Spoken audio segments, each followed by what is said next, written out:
différence avec les autres académies, c'est que nos athlètes ne sont pas obligés de choisir entre les études et le tennis de haut niveau, puisque dès l'âge de 12 ans, grâce à un système de tennis-études, on leur permet de suivre une formation tennistique d'un haut niveau, entre 15 heures et 20 heures semaine. Et parallèlement à ça, on leur permet d'obtenir leur certificat d'enseignement secondaire supérieur grâce à l'organisation dans une école privée.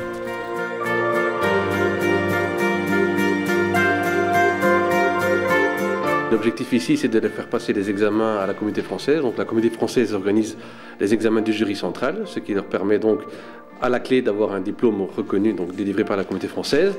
Il y a le jury du premier degré, c'est-à-dire ce qui correspond à la deuxième secondaire. Ensuite, il y a le diplôme de quatrième secondaire et après le CESS, donc le certificat d'enseignement secondaire supérieur de la sixième.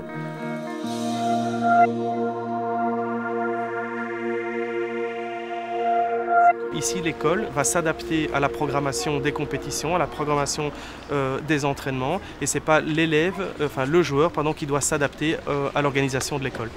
Le programme me convient mieux, c'est personnalisé, on est quelques joueurs, on est 7-8, chacun peut travailler individuellement.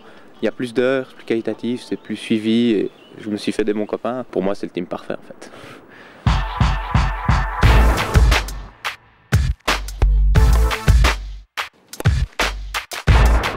L'objectif, c'est de faire des sportifs de haut niveau, de faire des joueurs de haut niveau, mais grâce à notre système, maintenant, les enfants ne sont pas devant ce choix draconien et difficile de dire est-ce que j'étudie ou je fais du tennis de haut niveau.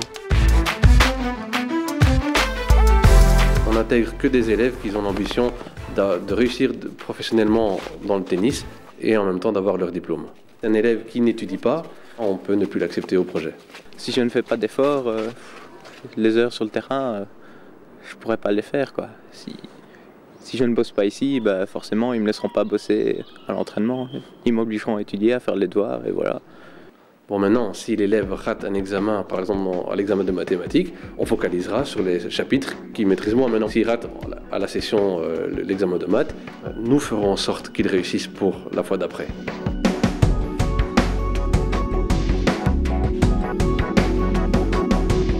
Lorsqu'ils sont en déplacement pour les compétitions, les élèves sont en contact avec les professeurs par mail ou par fax et on leur donnera avant qu'ils partent du travail à faire et des objectifs à atteindre pour le retour.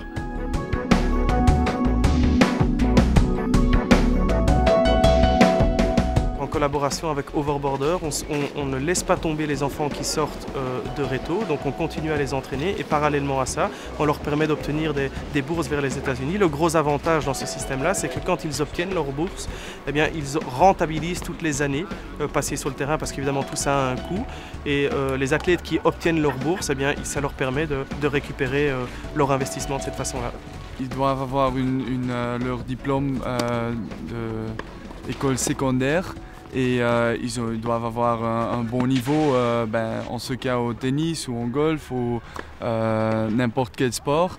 Et après, on peut négocier des bourses d'études pour eux dans des différentes universités. Et après, eux, ils peuvent choisir entre les différentes options.